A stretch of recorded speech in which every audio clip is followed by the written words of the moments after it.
সংসদত এজন আমাৰ সবল প্ৰতিনিধি থাকক আৰু বিধানসভাত আমি বিজেপিক ৰাখিম সেই ধৰণৰ এটা চিন্তা আছিল কিন্তু যোৱা এটা বছৰত যোৰহাটৰ বিষয়ে এটা কথা সংসদত নকলে অসমৰ বিষয়ে এটা কথা নকলে আৰু গোটেই সময়ছোৱাত ভাৰত বিৰোধী কামৰ লগত নিজক জড়িত কৰি ৰাখিলে আৰু সেই কাৰণে মই ভাবো যে যোৰহাটৰ ৰাইজে পঞ্চায়ত বিধানসভাত আমি এনেও জিকিলোহেঁতেন কিন্তু মই ভাবো যে যোৰহাটৰ ৰাইজ আজি যথেষ্ট এক প্ৰকাৰ ক'ব গ'লে খঙত আছে তেওঁলোকে খুব ক্ষোভিত যে আজি আপোনালোকে এটাই কথা চাওক যে ঈদ আহিছে নামাজ পঢ়াটো নিজৰ স্বাধীনতা কিন্তু যোৰহাটৰ সংসদজনে গুৱাহাটীত নামাজ পঢ়িব নে যোৰহাটত পঢ়িব আজি মুকলি বিহু প্ৰথম দিনাৰ বিহু লতাশিলত পতাকা উত্তোলন কৰিব কাৰণেতো আমি আছোৱেই কিন্তু আপুনিতো যোৰহাটত থাকিব লাগে গোটেই বিহুৰ সময়টোত কৰবাত 2 টকা চান্দা দিব লাগে বুলিয়ে তেওঁ মানুহৰ পৰা আঁতৰি থাকিলে গতিকে এই কথাবিলাক সাধাৰণ মানুহে ধৰিব পাৰক নৰক বেলেগ কথা যোৰহাটৰ মানুহে কিন্তু ধৰিব পাৰে ইয়াৰ প্ৰত্যুত্তৰ দিছে মই ভাবো যে ৰাইজে নিজৰ ক্ষোভ প্ৰকাশ কৰিছে কিন্তু এটা কথা মই প্ৰথমৰ পৰাই জানো যে লোকসভাৰ ইলেকশ্যনটো লোকসভাৰ ৰিজাল্ট বিধানসভাত ৰাইজে বিজেপিক দিব সেইটো কোনো এমপি লগত তাৰ কোনো ৰিলেটেড নহয় এমপিক ভাল পোৱা বেয়া পোৱা তাৰ ৰিজাল্ট 2029ত হ'ব কিন্তু বিধানসভাত মই আগতেও জানো আমি ভাল ৰিজাল্ট কৰিম পঞ্চায়তত আমি ভাল ৰিজাল্ট কৰিম আৰু আমাৰ সংগঠনো শক্তিশালী গতিকে মই ভাবো যে বিধানসভা নিৰ্বাচনক লৈ আমি আগতো চিন্তিত নাছিলো এতিয়াও চিন্তিত নহয় কিন্তু কাম কাজখিনি কৰি যাব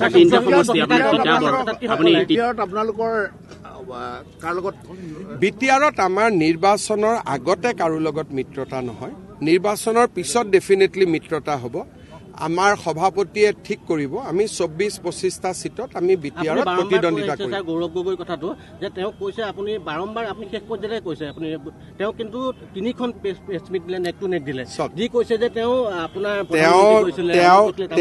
তেওঁ যদি গোটেই প্ৰেছ মিট কেইখন চাব খোজে তেওঁ মই কোৱা কথাটোকে কৈ আছে তেওঁ লাহে লাহে পাকিস্তানত যোৱাটো স্বীকাৰ কৰাৰ পথত আহি আছে সেইকাৰণে তেওঁ ভূমিকা বনাই আছে নৰেন্দ্ৰ মোদী গৈছিলে কি বৈদিক নে কাৰ নাম কৈ আছে মইতো জীৱনৰ নামেই শুনা নাই তেওঁ বোলে RSS আছিলে কোনোবা আদৱানীজীৰ ভিজিটৰ কথা কৈছে এনেকে তেওঁ নিজৰ ভিজিটটো জাষ্টিফাই কৰিব খুজি আছে যোৱাকালিৰ গোটেই দিনটো তেওঁৰ প্ৰেছ কনফাৰেন্সখনৰ লক্ষ্য হ'ল যে আৰু 6-7 দিনৰ মূৰত তেওঁ কৈ দিব যে মোদীও গৈছিল ময়ো গৈছো সেইটোৰ ফালে তেওঁ বস্তুটো লৈ গৈ আছে আৰু তেওঁ একেদিন এটা প্ৰাইভেট ফাৰ্মো নিযুক্ত কৰিছে তেওঁ এটা মিডিয়া ফাৰ্ম এটা নিযুক্তি কৰিছে তেওঁক পৰামৰ্শ দিবৰ কাৰণে নামটো মোৰ লগত আছে গতিকে এইবিলাক থাকিলেও কি তাৰো 2টা মোৰ লগতে আহি পৰেগৈ গতিকে এইকেইদিন তেওঁ আণ্ডাৰ গাইডেন্স তেওঁ এটা পটভূমি বনাই আছে স্বীকাৰোক্তিৰ পথলৈকে সেইকাৰণে তেওঁ ক'ব লাগে মই পাকিস্তানত যোৱা নাই তেওঁ কৈছে মোদী কিয় গৈছে আৰে মোদী ভাৰতৰ প্ৰধানমন্ত্ৰী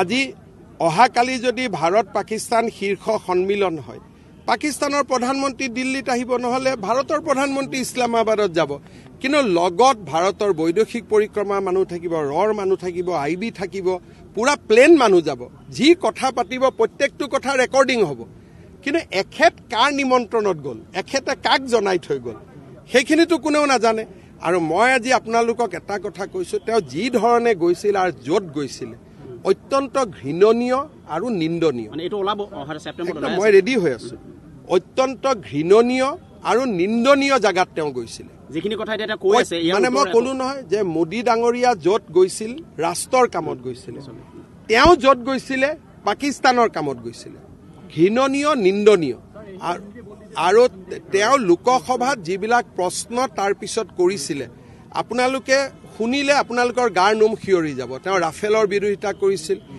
S-400ৰ বিৰোধিতা কৰিছিলে নিউক্লিয়াৰ ৱেপন ক'ত থাকে তেওঁ জানিব চেষ্টা কৰিছিলে কোষ্ট গাৰ্ডৰ যিটো ৰাস্তাৰে কাছা বাহিছিল সেই ৰাস্তাটোত নতুনকৈ কিমান সিকিউৰিটি হৈছে সেইবিলাক জানিবলৈ চেষ্টা কৰিছিলে আৰু 90 জন ল'ৰাক তেওঁ পাকিস্তান এম্বেছিত লৈ গৈছিল ৰেডিকেলাইজ কৰিবৰ কাৰণে তেওঁ নিজৰ ল'ৰা ছোৱালীক ভাৰতীয় কৰি ৰখা নাই এতিয়া কৈছে মোৰ সৰু ল'ৰা ছোৱালী সৰু কাৰণেতো আপুনি সিটিজেনশিপটো পৰিৱৰ্তন কৰাব নালাগে ডাঙৰ হলে নিজে যি কৰে কৰিব তেওঁ আজি 4 বছৰীয়া 8 বছৰীয়া ল'ৰাজনক নুখুধাকৈ ল'ৰাজনৰ ভাৰতীয় নাগৰিকত্বটো পৰিৱৰ্তন কৰাৰ অধিকাৰ তেওঁ আছে নেকি গতিকে যিবিলাক কাম তেখেতে কৰিছে ৰাষ্ট্ৰৰ কাৰণে ঘৃণনীয়, ৰাষ্ট্ৰৰ কাৰণে চিন্তনীয়।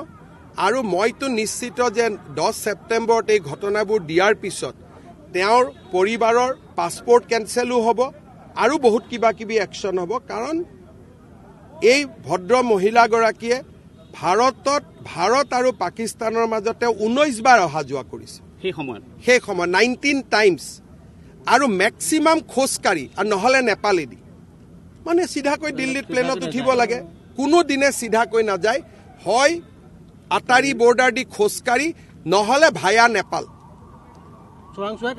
মানে একজেক্টলি যিবিলাক কৰা বুলি কাৰণে আমি মানুহক ঘিণ কৰোঁ, 19 বাৰ আপ এণ্ড ডাউন কৰিছে, 19 বাৰ 19 টাইমছ।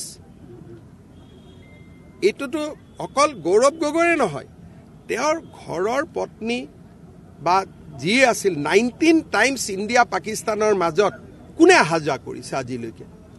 গতিকে গোটেইবিলাকৰ প্ৰমাণ আমাৰ লগত আছে। কাগজখিনি দিল্লীৰ পৰা আহি পাওঁতে অলপ ফৰ্মেলি আহিবৰ কাৰণে সময় লাগে, মই মাত্ৰ অপেক্ষা কৰিছোঁ। আৰু মইতো বাৰে বাৰে কৈ আছোঁ, মই যদি ভুলকৈ কৈছোঁ মোৰ নামত কেছ এটা দিলেই হয়। আজিতো বহুতবাৰ তেওঁ কেছ দিম বুলি কৈতো দিয়া নাই। এইকেইদিন পটভূমি বনাই আছে, এইকেইদিন পটভূমি বনাই আছে যে মোদীও গৈছিল ময়ো গৈছোঁ। তাৰমানে আৰে মোদী আৰু তেওঁ একে নেকি? তেওঁৰ ক'ৰ কি এটা মালৰ নাম কৈ আছে, কিবা বৈদিক নে ফৈদিক, আমি নামে শুনা নাই। কাৰ কথা কৈ আছে মই বুজিয়ে পোৱা নাই। মানে যি পায় অসমৰ মানুহক তেওঁ ভাবিছে যে আমাৰ মানুহৰ একোৱেই নাই। মইতো এইবিলাক দেখি মোৰ এনেকুৱা লাগে যে এই মানুহটোৱে অসমীয়া মানুহৰ মূৰত একো নাই বুলি ভাবি আছে নেকি? যে কোনোবা বৈদিক গৈছিলে, এইটো ক'ৰ মানুহ, কি কথা আটা পাতা আমি নাজানো। ফটো এখন দেখাই কৈছে এওঁ, তেতিয়া মইতো ষ্টেটমেণ্ট চালোঁ, সেই সময়তে মোদীয়ে কৈছে যে এই মানুহটোক এৰেষ্ট কৰিব লাগে বুলি।